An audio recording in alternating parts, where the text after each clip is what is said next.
Welcome back to another Addy and Friends. With me today, we've got Nathan, Wesley, and Eric. Guys, I'm very keen to hear your opinion. You guys know the subjects. Let's rock and roll with this one. Nathan, I'm going to start with you. This week, big news. What kind of big news? We got the news that the WBC have ordered Luke Campbell to fight Ryan Garcia for an interim WBC lightweight title. What do you make of the fight, and who do you favor in that fight? Right, so I want to preface it all by saying we really don't know much about Ryan Garcia. He's had a few fights, he's still very young in the sport. Honestly, I feel very strongly, I think it's an insult not to have Luke Campbell as favourite in this fight. And it's not like it's not like pride for the UK or anything like that, genuinely. It's Luke Campbell's about in his 30s or something like that. Yeah. Ryan Garcia's my age. He's about 21, I think. He's not fully developed, Luke he's a big, strong bloke. Ryan Garcia, you look at him, he looks very small. He's very skinny, heavy-handed, yes, but we all know that when someone seems heavy-handed at the lower opposition, once that goes up, that heavy-handedness, that just fades almost completely near enough. Maybe he's barring the odd knockdown or something. He fought a guy called Carlos Morales, I believe, a year and a half ago, possibly. That fight was a majority decision, and he did not look good in that fight whatsoever. He just seemed to run out of ideas so quickly, that puts into question his ring IQ. And I remember at the time, I actually thought that fight was a draw, so he was pretty lucky to get away with that. Luke Campbell, he's fought Lomachenko, he's fought Linares. He's shown grit and determination. He's been knocked down. He's gotten back up in both fights, actually. He's lost a fight against, was it Mendy? I think he was called, something like that. Yeah. He's been there and done it, basically. And I feel like you've got to imagine an Olympic caliber boxer that he's learnt from those two fights and possibly even taken a few tricks from both of them, because he does seem to look better, even in his losses. I mean, that Linares one was pretty close. It was. I'd have to watch the fight again, but I remember at the time, possibly a bit biased, that I actually gave it to Campbell. But I'd have to watch that again. But I just think he's going to school Garcia, to be honest, in all truthfulness. I just don't think that hand speed's going to look too impressive once he's with someone who knows how to make him miss. All right, Eric, what do you think on that? Ryan Garcia, Luke Campbell. I think Nathan made some good points. And personally, I've said this on my own channel. I think Luke Campbell wins. I've said that just because I've seen him in against Loma and Linares. And yeah, there were two losses, but he gave Loma some problems. I mean, it's weird. You score the rounds 10-9 to Loma, but 10-9 doesn't really reflect how close some of those rounds were. He gave Loma some problems. And Linares, split decision loss to the Linares, not the guy we're seeing now, but a legit Linares. Who do you favor in that fight, Eric? So just to add to what Nathan said, I'll also have Luke Campbell being a favourite into this. We sound British bias here, don't we? We do. Yeah, we do, don't we? But at the end of the day, I'm just going by, their records, who they fought. So Luke Campbell's the more experienced fighter. So he's already beaten two former world champions, like you alluded to as well. He's been in the ring with Linares, been in the ring with Lomachenko as well. And again, he made a good account of himself. With Lomachenko, he's just out of this world. His ring IQ is just ridiculous and whatnot. Yeah. So he nicked a few rounds there. Ryan Garcia is an unknown entity. I know he's got a lot of Instagram followers, 6 or 7 million. And I think they're hyping him up to be the next big thing. But I feel like the Luke Campbell fight maybe has come a little bit too early for him. Like you said, he's got good power, good speed as well. But at the end of the day, Luke Campbell's ring IQ, also a former, Olympic gold medalist, I think it'll be too much for him. So I'll have to favour Luke Campbell for the win in that fight. Wes, is it a British hat trick? Are you going for Luke Campbell as well? Yeah, I am, to be honest, because I don't see what Ryan Garcia can do to beat him. Because unless he brings his 6 million followers in the ring with him, which he can't. let's be honest. What's he gonna do? Let's see. What's he actually gonna do? So I think Luke Campbell is gonna stop him. But if it does go to decision and it is in America, then maybe Ryan Garcia could win. Yeah. Could I just add something about Garcia quickly? Just to quickly be fair to him, I actually checked his amateur record the other day, because sometimes you get these prospects come through and they've only had, I don't know, maybe 50-odd, 60-odd amateur fights. To be fair to him, he's had about 215 amateur fights, I believe, and won most of them, so maybe that could count for something. I don't know. What do you know what the record was as an amateur? Don't quote us on it, but I think he only lost 5 or something, and he won a lot of tournaments and stuff like that. Yeah, I will say this as well about Ryan Garcia, and happy you said that before, because obviously, look, he's a good-looking kid. He has got the Instagram followers. That's not his fault, right? That's just what he's got. I think a lot more boxers should push their social media profiles like he does. But I will say this though, he's beat a lot of the guys in and around him. He's beat them as amateurs. And he speaks about that a lot. So he's had the fights with Devin Haney. He talks about these amateur fights as well that he's had. So he's beat a lot of those guys. So I feel like he wants to almost get rid of this pretty boy kid thing that he's got and actually prove that he can fight the good guys. He's called out Gervonta Davis. He's called out Devin Haney. He's welcomed this Luke Campbell fight as well. So maybe we are doing him a bit of disservice because of the Instagram, because of the Oscar De La Hoya thing, because of this link up with Canelo. Maybe this guy really is the real deal, Wes. We'll see. I mean, like I said, the fight against Luke Campbell will show us whether he's the real deal or whether he's just a pretty boy who can't fight. We'll see. We will see. But again, I don't think it's going to happen. To be honest, I'm being honest. I don't think it's going to happen. I do think it will happen, but I don't think it's going to happen next. Like, obviously, we've got excited as soon as the WBC have ordered it. We're like, oh my god, next! It ain't going to happen next. They're going to want a crowd for this fight. Ryan Garcia is coming back in September behind closed doors. A lot of these fighters are now saying they need warm-up fights, so he'll come back in September. So we are looking 2021. But I do think it will happen just because I think both of them think they can beat each other. And I think both promoters in Oscar and Eddie think they've got the guy that can beat each other as well. So I don't think promoters are scared, and I don't think fighters are scared. Eric, if the winner of this does go on, where do you have them in the rankings in the lightweight? Everyone keeps talking about this sort of stacked lightweight division. Obviously, Loma's gone. Let's not even count him. I would have Teofimo right now as second because he's got a belt. But surely the winner of this one jumps above Devin and jumps above Gervonta, no? It's a tough one because it is stacked right now. He's all muddled up. And I feel like sometimes to settle, the division, they all need to fight each other, and that hasn't happened so much so far. So I feel like after a few more fights, we'll sort of see what how we can rank them. For me personally, okay, wait. Where do you rank them now? Very quickly, your top 5, just so I know in your head. Loma number 1. Are we agreeing with that? Teofimo number 2, just because he's got a legit belt. Yeah. Then what? Then Haney. You have Haney over Luke. That's interesting. Is it because Luke's got the losses? I feel like are we going with hype? Because the record books would tell me that Devin Haney hasn't beaten anyone either. You know what it is, I'm a old school and whatnot in the sense that Haney's got the actual belt. So I feel like, to be ranked above him, you have to beat the legitimate champion. So that's what I'm going on. This is not me saying that I feel like Haney's better than Luke Campbell. I feel like I'm just going by, because he got a belt emailed to him. Is that what that's basically what it is, gosh. Right?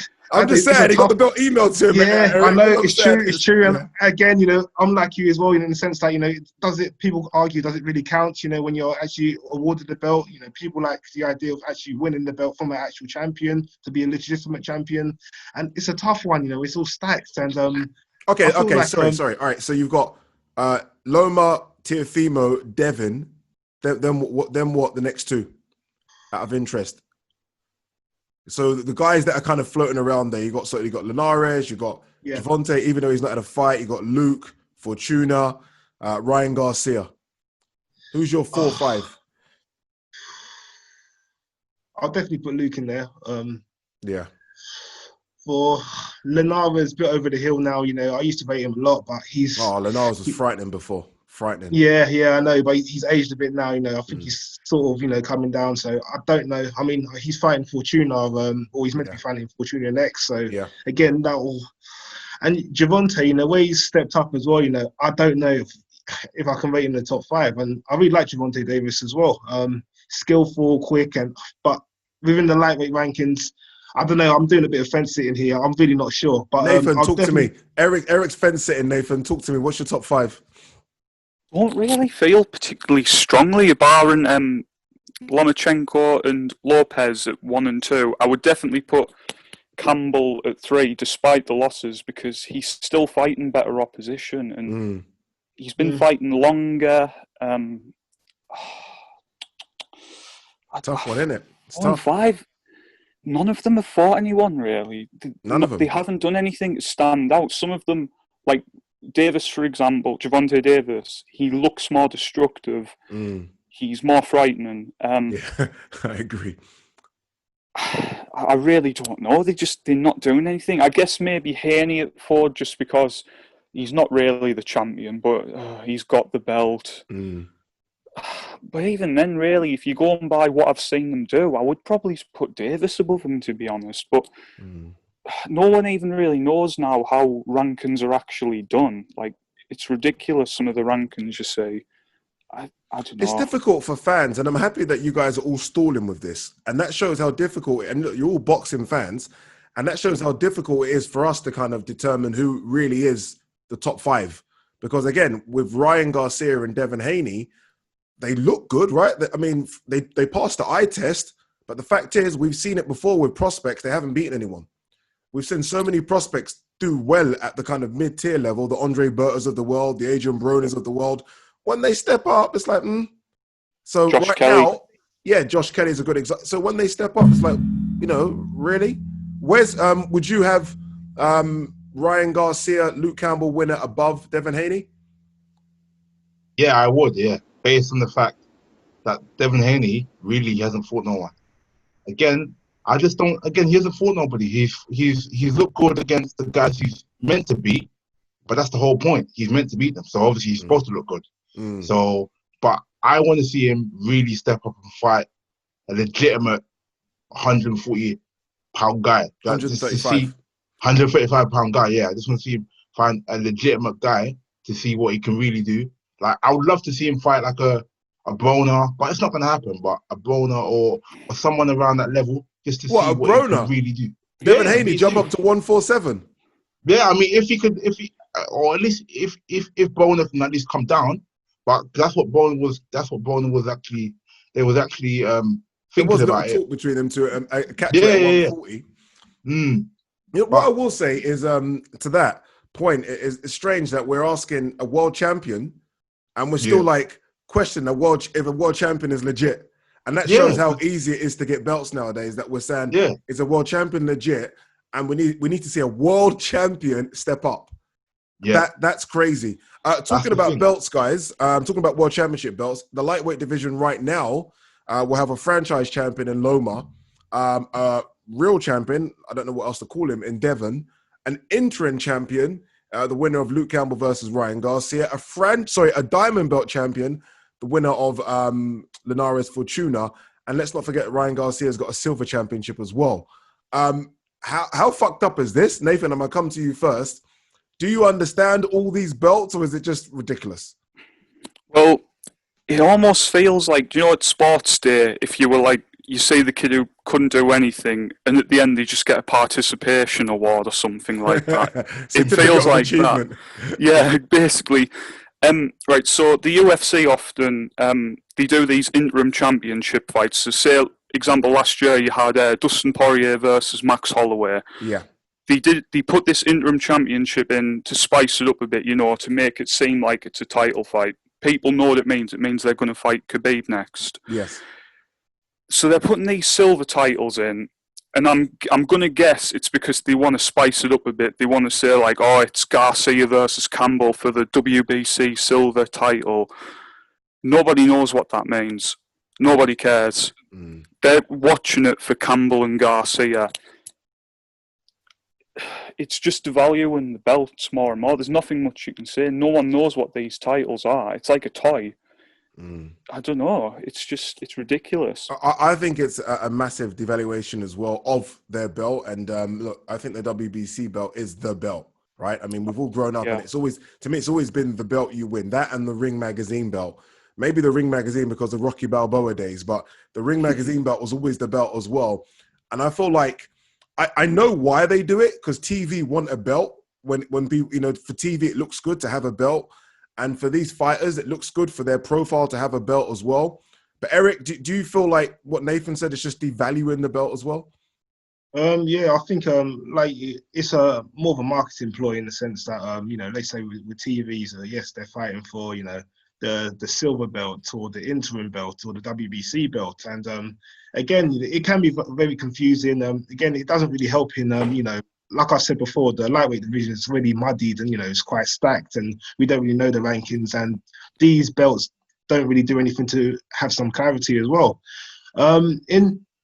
In my opinion, I can accept one interim title or one silver title, but again, not both or three, and not three of them. It just doesn't make any sense. So an interim title for once you got the interim title, you fight the champion afterwards. Yeah, and that makes most sense to me. But all these belts, interim silver, it again devalues the belt. It just makes it more confusing for the casual fans, and it doesn't really help clarify, where we rank all the fighters. So that's I will say my this opinion. in support of the franchise belt, and look, I don't want to support it at all, but I'm going to try and play devil's advocate a little bit here. Is that when you elevate a franchise champion, it means he doesn't have to fight his mandatories. So that means he can go off and have the super fight, so to speak. For example, if Tyson Fury was to be elevated to franchise champion now, it means he doesn't have to fight Dillian Whyte. He can go off and have the super fight against AJ. So with that being said, do you still have anger for the franchise championship, or do you want to get rid of that shit as well? For me, not for me. I have more anger about the interim silver belts, rather than the franchise, because in some senses, like with the Lomachenko, it makes sense that maybe he is the franchise champion, or let's say Tyson Fury, or let's say Canelo. do you know when you have these super elites and whatnot, that's a one step ahead of everyone else. I can accept that as the franchise champion, but it's the silver, diamond, interim, no, not for me, no, unfortunately. Wes, do you feel someone like Devin Haney right now, in his position as the WBC lightweight champion, thinks he's the champion? No. In You my think mind, he goes to bed thinking I am the lightweight king? Nah. If he's really what I think he is, then he shouldn't think that, because let's be honest, that was handed to him. It was kind of like, it was emo to it. It was like I post you a coffee mug. It doesn't make sense. It was just posted to him. So it kind of like, he needs to really kind of fight someone to earn that, to earn that title. If he fights someone and beats them legitimately, then I'll be like, all right, cool. Now he's the champion. If he does fight the winner of Ryan Garcia, Luke Campbell, and that's what they're saying. Again, it's so difficult to speak about this because this ain't going to happen. I might have fully grey hairs when this happens. But if he does fight the winner of Ryan Garcia, Luke Campbell, can he then say, I'm the champion? Or does he need to fight Loma? He has to fight Loma for me, because Loma is the number one guy in the division. So obviously, if he can fight the winner of Ryan Garcia and Luke Campbell, and then beat them, and then fight Loma, and then beat him, then he's the champion. Then that's it then. Solidified then. Exactly, solidified, 100%. Nathan, quick one. I know this wasn't on the agenda, but Teofimo Lopez, Vasil Lomachenko. I'll go with you first. Do you give Teofimo any chance in that fight? Every fighter has a chance, of course. He's a heavy puncher. That Richard Comey performance was so impressive, because I thought Comey was going to work him, to be honest. Did I. I thought he was going to beat him. Yeah. It's Lomachenko. No, he's too good. The stuff he does. So, I've been following boxing since about the George Groves Carl Froch fight, I would say. Watching it with my dad all the time. We've never missed a Lomachenko fight. My dad actually has always doubted him. He thought Linares was going to knock him out, and I was like, no, trust us. Like, he made, like, Lomachenko's made me see the dimensions of boxing. You've mentioned in videos before the toolbox. Yeah, And that's you one of do, my you see favorite it. sayings. That is. Yeah, I've gone back and watched that Linares fight like multiple times, and you just see it. You see the moment he just switches a gear, and it's honestly, like, I don't want to sound cheesy, but it's beautiful to watch. Honestly, it is. It's really, like, it's something else. Like, I agree. I think it's I think it's just beautiful to watch. Yeah. Like, we probably all a bit too young, or I maybe a bit older, to remember Floyd at 135, or the days of Morales and Barrera and Pacquiao at 126, all those guys. For us now, seeing Loma, I think it is a treat. Eric, do you give Teofimo? I guess, look, he's going to have a puncher's chance, Eric, and he's a bit better than a puncher's chance. I mean, Teofimo is a good boxer. But aside from that, do you give him a chance against Loma? Again, like, good fighter, but no, Loma's just something else, something different. And when I've watched a few Loma fights as well, and the thing is, you can't. He doesn't make the same mistakes twice. And if you land one punch on him once, you won't land the same punch on him again. Yeah. And I think Luke Campbell said the same thing. So again, he's got a puncher's chance and whatnot, but generally speaking, no. I'll give it to Loma, but at the same time, Lopez is still young. He's only 22, 23. He'll come again. He will come right again, now. 100%. Yeah. And like he's got a legit belt as well, so credit to him to take that Comey fight that young. Wesley, what about your thoughts on Teofimo Loma, which they're saying could happen in November, by the way? It doesn't matter when it happens. Loma beats him. Loma smokes him. But I just don't see. Again, Lomachenko doesn't make the same mistake twice. He just doesn't. So even if you hit him with one shot, you're not gonna hit him with that same shot again. What if some people would say it takes only one from Teofimo? I don't believe that, but I mean, we saw the punch against Comey. To be fair, he landed that punch twice. Comey didn't see it the second time, but he's a heavy-hander. Lomachenko's going to see it the second time. You can't hit what you can't see. That's a fact. If you can't see, if he's not there to be hit, he's not going to get hit. So I think, again, he's got a chance boxing him, but the only way he's going to really beat him if he really gets a hammer and literally nails him to the ground, then maybe. But as long as Lomachenko can get up, he's going to beat him. That's all right. Let's move away from the lightweight guys. Let's go straight to the big boys of the division, the heavyweights.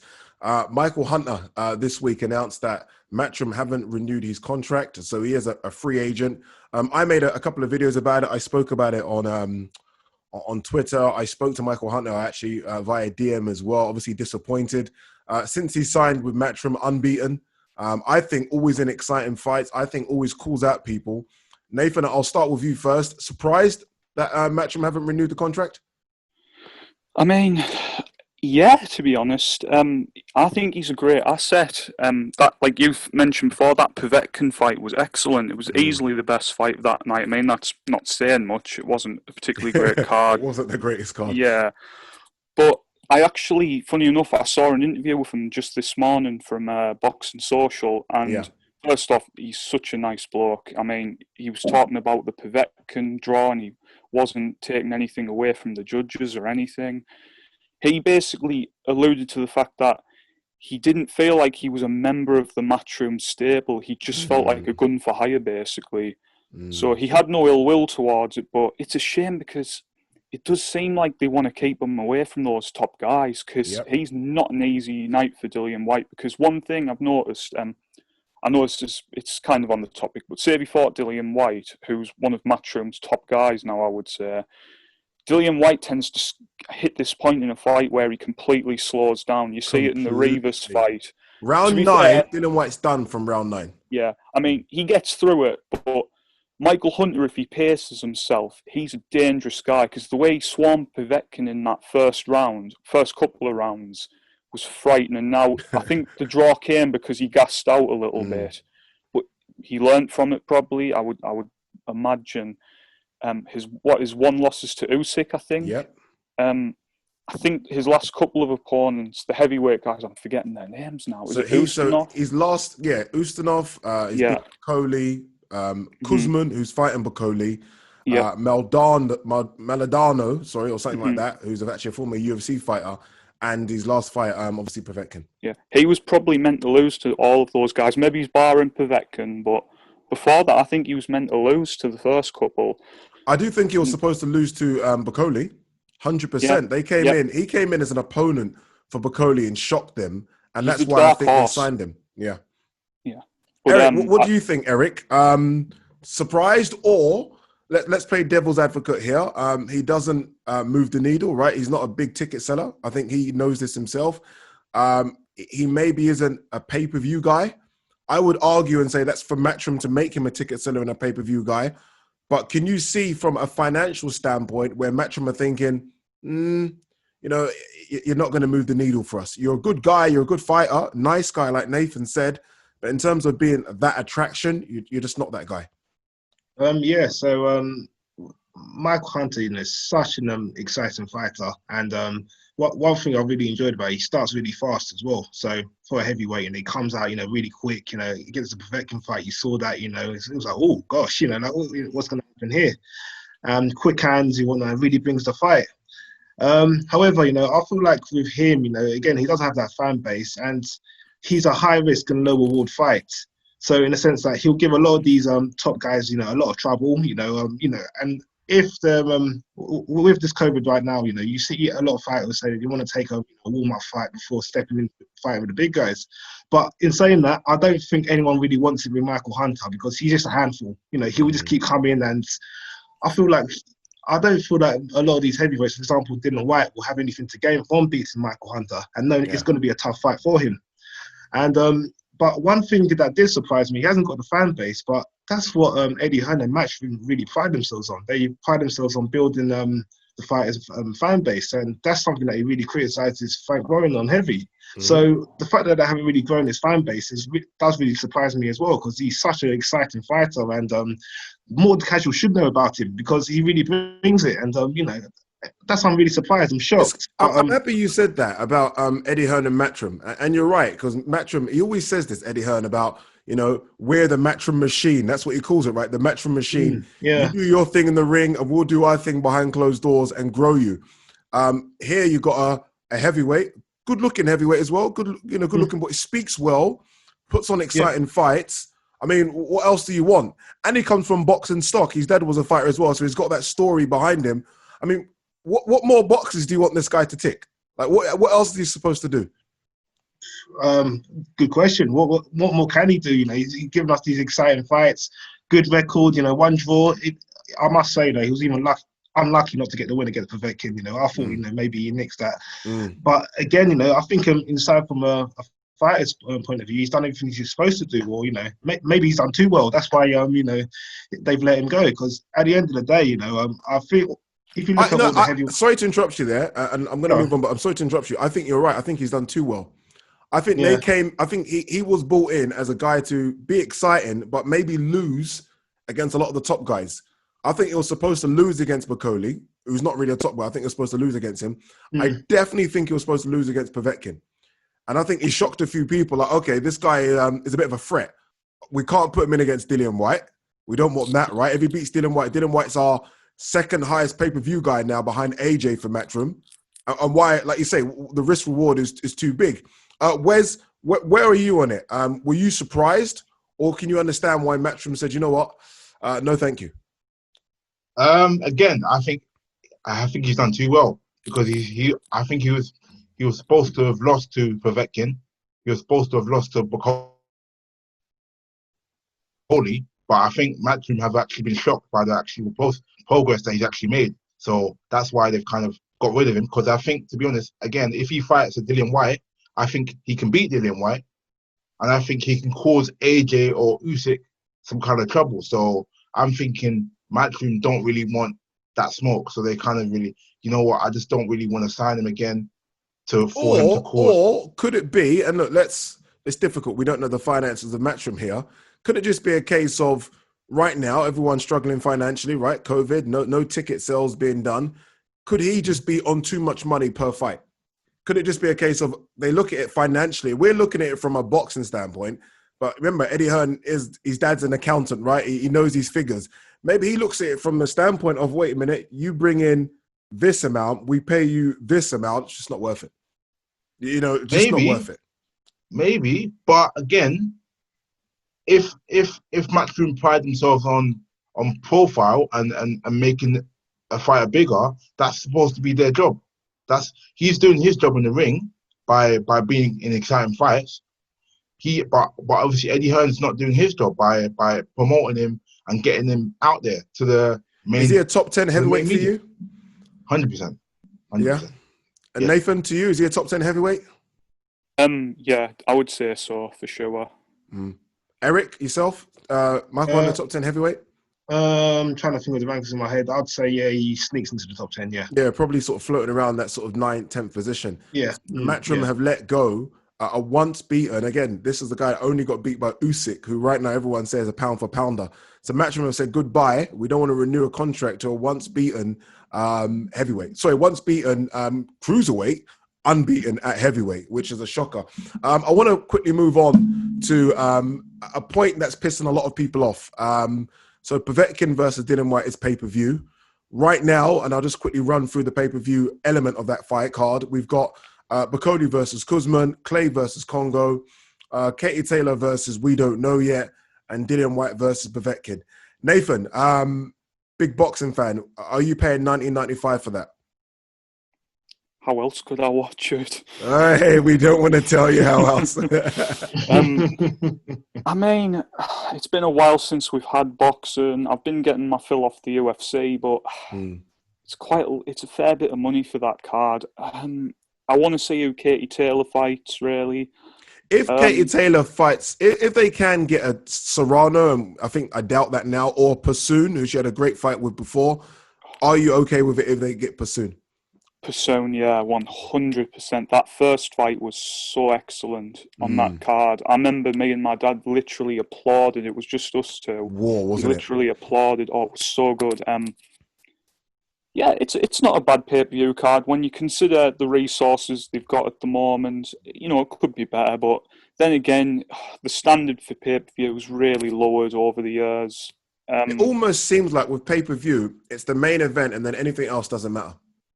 That's what it's been like. And I have to be honest with you, as a fight fan, sometimes, like for example, AJ versus Fury, if that ever happens, I don't give a fuck what's on the undercard. No. I really don't care. They could put me versus Kugan Cassius on the undercard. I really don't give a damn. So I think pay-per-view has almost turned into this thing where it really and truly is about the main event. Whatever else sort of trickles below it doesn't really matter. But yeah, you're happy with that, Nathan, so far. If it is Katie Taylor versus Pursoon, that for you is worth $19.95, or you're just happy?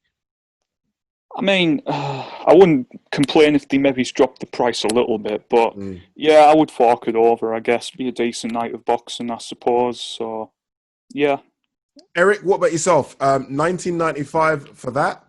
Or do you want one more on it? There has been rumors about Dave Allen versus Yuri Fury possibly being added to it, or are you okay without Dave Allen versus Yuri Fury, $19.95 for that? Again, it's one of those situations where I feel like, maybe I'll pay for it, but it's not really a mouth-watering card, and I'm sort of gritting my teeth if I was going to pay for it. So you are admitting you would pay for it though? You wouldn't stream it? You wouldn't illegally stream it? Oh yeah, I'll pay for it. Yeah. I don't know. We'll see on the day. But again, it's not as a boxer. If I'm being totally honest, I understand it's COVID. It's difficult times right now, but it doesn't really. It's not really mouth watering or the whole card as a whole. If depending on who's Katie Taylor fights as well, with Serrano, Pursoon, that'll improve the quality of the card. Because then that's a legitimate world title fight, right? Katie Taylor exactly. is an unbeaten fighter. Pursoon, I think she's lost once way back in the day, but she's a 7-weight world champion. So I think that boosts female boxing and it boosts the card if that's on it.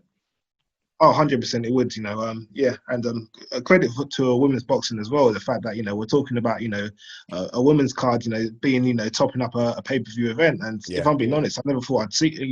The fact that people are arguing about whoever Katie Taylor fights is the reason they'll pay for it says how far female boxing has come, to be honest. 100%.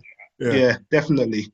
But again, maybe you can add, Dave Allen or Pricey onto it. I'll take it. But again, I feel like Pricey beats Allen really easily, and Huey Fury. Yeah.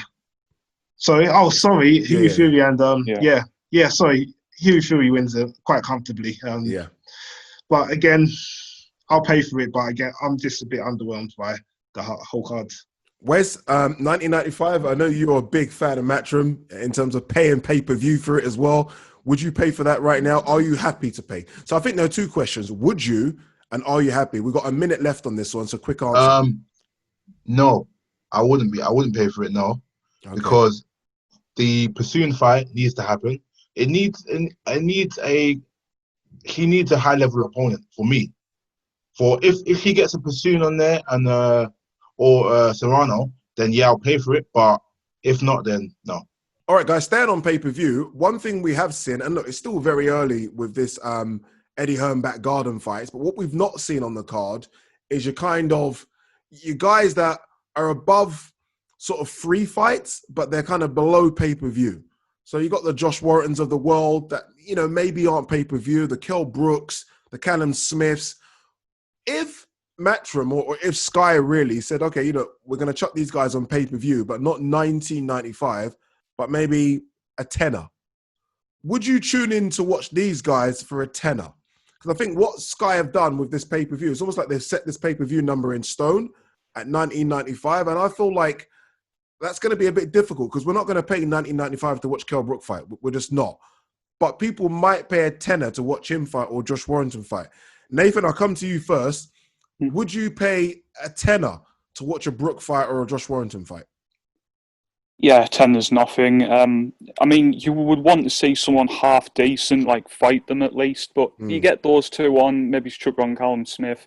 A tenner, you could lose a tenner and you wouldn't be that bothered after a while. So, yeah, I think they'll try and put them on like co-main events and stuff, possibly once, like something more similar in line with the Callum Smith Endam type fight. Yeah, I think that'll come later on once they kind of test the waters with these first couple of events. Yeah, it would be entertaining, I suppose. Get a bit more exposure on these guys because they really just need a fight. A lot of them, like Kell Brook especially, he's got to hurry it up.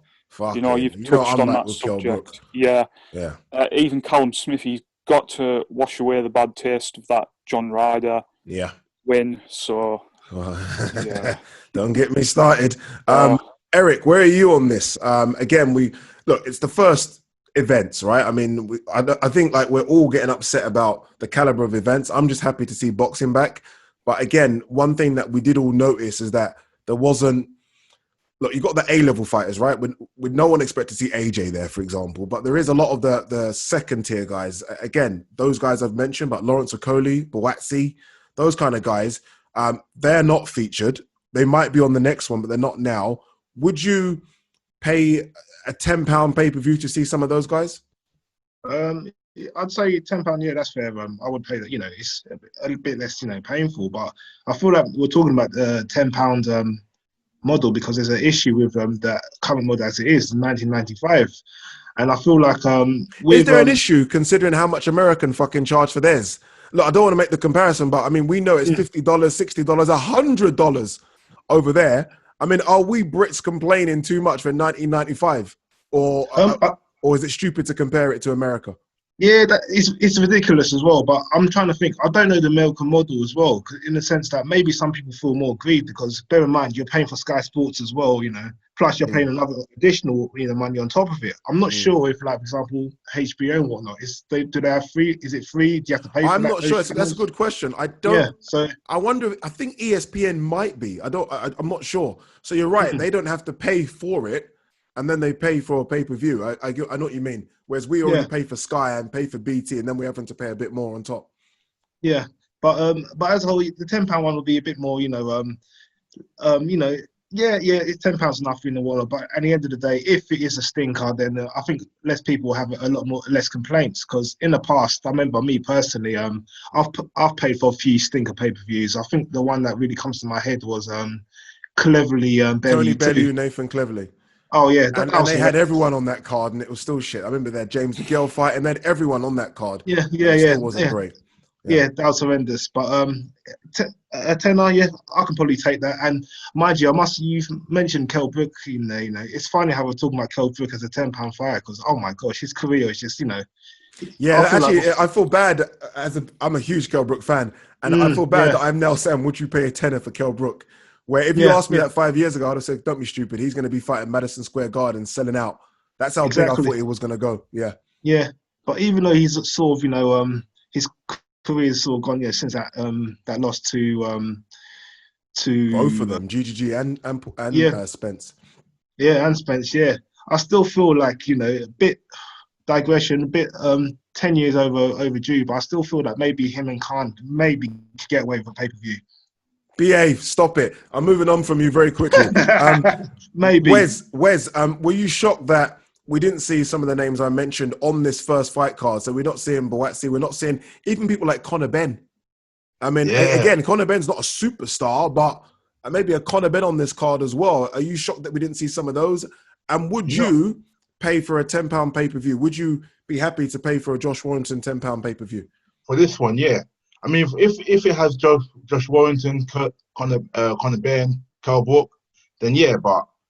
But for this, the event that we got now, the August 22nd pay-per-view card, I'm disappointed that it's kind of 1995 because the caliber of fighters are not really at the level. Like Hughie Fury and Dave Allen is just not. They're not on it yet. They're not on it yet. I mean, if they get on it, yeah, it still wouldn't be a great card.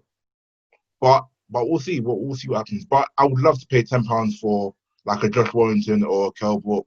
It would be great. All right, quickly, I'm going to go backwards there. Just because you touched on it, if the Dillian Whyte Povetkin card had Dillian Whyte Povetkin, had Hughie Fury, Dave Allen, Katie Taylor Serrano, what is it, Clay Congo and Kuzman Bakoli, you would or wouldn't be happy with 1995? I would, yeah. If it had all those fights confirmed and the rubber stamped, then yeah, I'll take it. But as it is right now, I'm not happy because, to be fair, I'm not. If it's not going to be Serrano or Pursuit, it's probably going to be a Cameron or someone that we've just not heard of, and it's going to be like, it's not really going to be interesting, is it? Interesting. All right, guys, final point, and thank you so much for spending some time with me this afternoon. Canelo, there's been so many whispers about this Canelo comeback fight, September. It looks like the whispers are true and real. They will have a behind closed doors fight, which is saying something because we know he does bring a huge amount of money to the gate. I mean, these fights always sell out. So you're talking about, I don't know, $7 million, $10 million gate. So they are looking at opponents, but they are trying to get a cheaper opponent. So it is not going to be Gennady Golovkin. It probably won't be Billy Joe Saunders. I mean, with what's out there, 160 to 175, I'll go with you first, Nath. Who would you like to see him fight in his return to the ring? Well, so I'm not too bothered about seeing him fight like someone like Billy Joe Saunders because it's a big name fight and it could be competitive, but I don't really see how Saunders beats him. Nor do I at all, by the way. I'm so happy you said that because I've been attacked by people because I've said the same thing. I'm like, I've not seen anything that suggests to me that because he done that to David Lemieux 2 years ago. I'm still excited by that. No. Yeah. But so. So the Kovalev fight really left a sour taste in my mouth, really. Because, come on, that's Kovalev. Kovalev was spent at that point. He just had the yard fight. He was already spent before that. Yeah.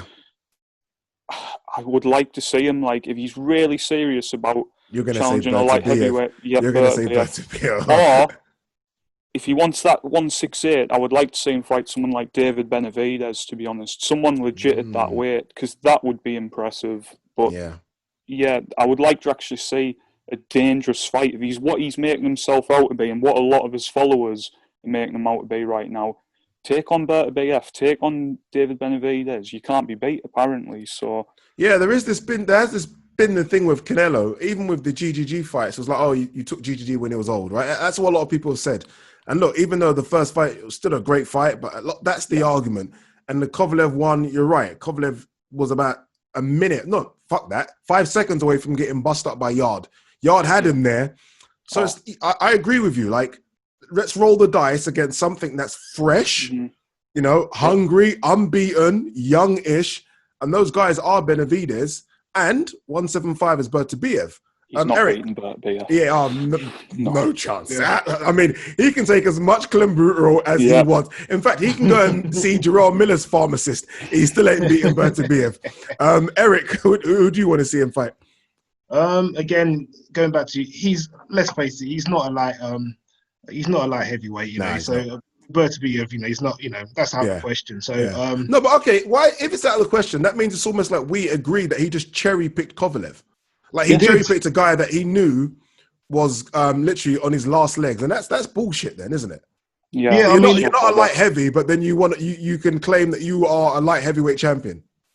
Yeah, I think it's all for the record books to say that he's been a 4-weight world champion. You know, I beat this guy and whatnot. But at the end of the day, if you really wanted to fight someone of substance within that weight, you know, Bertabiev, you know, would have been the guy to, you know, do it. What about Bivol? It's a name that doesn't get mentioned. Oh, Bivol as well. Bivol doesn't get mentioned as much. Yeah, that's true. You know, maybe that would be a little decent because Bivol is a smaller light heavy as well. He's not the same size as Bertabiev. Yeah, it's true. Yeah. But I feel like, you know, Kovalev was the weak link there, you know, in the sense that he just come off a fight. I think Kovalev just saw on his way out, you know, he wanted the money fight. And, you know, I feel like, you know, the team cherry-picked it. So good marketing on their sides. Yeah. If I have an ideal fight for Canelo, I'd say Benavidez, or not a popular choice, but Charlo will sort of interest me. Because you know Charlo will bring it, right? That's the thing about Charlo. He will bring it. And there is this thing where Canelo has been upgraded to franchise champion at 160. Charlo is the regular champion, almost the same as Devin Haney. So there is something there. So who is the man at 160, so to speak? You can have that. They're not going to fucking pick Charlo. And I look, personally, I think Canelo probably beat Charlo, but they're still not picking Charlo. And that's the biggest problem with boxing right now is that we're saying all these names, Benavidez, Bertabiev, Charlo. We're never going to see him take these fights. He's never going to, and that's actually quite embarrassing. Wes, sorry, go on, Eric. Sorry, finish what you're going to say. Sorry, dude.